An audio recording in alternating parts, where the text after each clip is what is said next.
महाराष्ट्र के धुले जिले के साकरी तहसील में बेमौसम बारिश और तेज ओलावृष्टि ने भारी तबाही मचाई है। बता दें कि पेरेजपुर, कावठे और फिरोजपुर गांव में प्याज, गेहूं और चना जैसी फसलों को बड़े पैमाने पर नुकसान हुआ है, जिससे किसानों को लाखों रुपए का घाटा हुआ है। सिर्फ 1 घंटे में ही खेतों में खड़ी फसल कीचड़ में तब्दील हो गई, जिससे किसान पूरी तरह हताश हो गया है। अचानक आलेल्या अवकाळी पावसाने शेतकऱ्याला अक्षरशः झोडपून काढलंय। मी आलेलोय साक्री तालुक्यातील पेरेजपूर गावात। माझ्यासोबत असंख्य शेतकरी आहेत।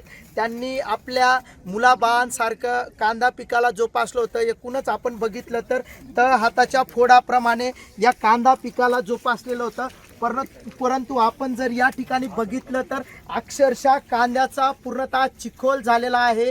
हातातोंडाशी आलेला घास मात्र या आसमानी संकटाने पुरता हिरवून घेतलेला आहे। आपण जर बघितलं तर या ठिकाणी या कांद्याला जी काही पात होती ती पूर्णतः तिचा चुराडा झालेला आहे। गारांचा एवढा मोठा वर्षाव होता की अक्षरशः एका मिनिटात होत्याचं नव्हतं झालेलं आहे।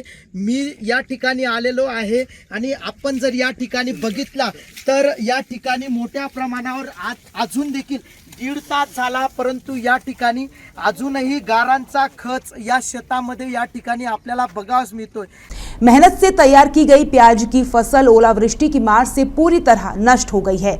खास बात यह है कि बारिश थमने के 2 से 3 घंटे बाद भी खेतों में भारी मात्रा में ओले जमा दिखाई दे रहे हैं।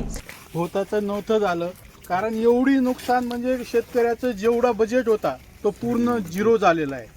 कारण हे म्हणजे पीक म्हणजे डायरेक्ट भुईसपाट झालेले। आतापर्यंत जे म्हणजे हे केलेलं होतं त्याचे जे संगोपन केलेलं होतं म्हणजे काहीच उत्पन्न झिरो झालेलं आहे शेतकऱ्याचं। लाखो रुपयांचा खर्च हातात 1 रुपयाही पडणार नाही अशी गद या पेरेजपूर गावातील शेतकऱ्यांची झालेली आहे। काही तरुण शेतकरी आहेत आपल्यासोबत, त्यांच्याशी देखील बोलू। काय सांगाल, किती नुकसान झालेलं आहे? तुमचं क्षेत्र किती होतं? आमचं क्षेत्र 4 एकर आहे। 4 एकर मधून आमचं आता जवळजवळ आम्हाला 2.5 ते 3 लाख रुपये खर्च आलेला आहे। त्याच्यातून आम्हाला 10,000चं सुद्धा उत्पन्न येणार नाही। आता मुंबईला अधिवेशन चालू आहे, ताईंनी तिथं आपले कृषी मंत्री असतील, कृषी मंत्रींना किंवा देवेंद्र फडणवीस यांना त्यांनी सांगायला पाहिजे की प्रचंड शेतकऱ्यांची ही नुकसान नाही म्हणता येणार की अक्षरशः फाशी घ्यायची वेळ आलेली आहे। इस प्राकृतिक आपदा ने किसानों को पूरी तरह झकझोर कर रख दिया है। किसानों ने प्रशासन से मांग की है कि तुरंत पंचनामा किया जाए और कागजी कार्रवाई में समय बर्बाद किए बिना सीधे ठोस आर्थिक मदद दी जाए। तर शासनाने एवढंच एक करावं की काहीतरी मदत करावी आणि शेतकऱ्यांना त्यांनी काहीतरी न्याय द्यावा। एवढी वाईट परिस्थिती आहे। आपण जर बघितलं तर 2 तास झालेत आणि गारांचा खच या ठिकाणी पडलेला आहे। प्रशासनाकडे अर्थहाक आहे।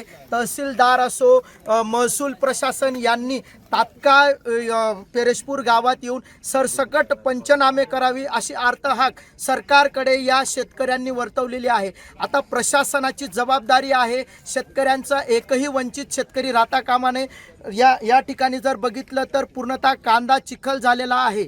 Umakant Ahirrao, MKN news, Perejpur. वहीं इस पूरी स्थिति का जायजा लेते हुए जनप्रतिनिधि उमाकांत अहिरराव ने प्रभावित किसानों से बातचीत की है। मात्र आमच्या पेरेजपूर गावाच्या शेतकऱ्यांवर रडण्याची पाळी आली, कारण आमच्या पेरेजपूर गावाचं मुख्य अर्थव्यवस्थाचा कणा हे फक्त कांदा पीक आहे आणि सर्व शेतकरी आनंदात की महिन्या 1.5 महिन्यात आपल्या घरी लक्ष्मी येईल। मात्र अत्यंत दुर्दैवाचा फेरा की साधारण आज 3ऱ्या प्रहरी 4:30च्या सुमारास जी प्रचंड गारपीट पेरेजपूर शिवारात झाली आहे, तर तुम्ही प्रत्यक्ष साधारणतः दृश्य बघू शकतात की कांदा पीक अक्षरशः जमीनदोस्त करून ठेवला आहे। आणि उमाकांत दादा, तुम्ही आता बघू शकतात की कांद्याच्या पात सडल्याचा तीव्र असा वास अजूनही नाकात घुमतो आहे। तर उद्या परवा या शेताची काय अवस्था होईल? तर शेतकऱ्यांना अक्षरशः रोटावरच फिरावं लागेल आणि ज्यांचं कुटुंब हे फक्त शेतीवर चालतं तर त्यांना रक्ताचे अश्रू येण्याशिवाय दुसरा पर्याय नाही।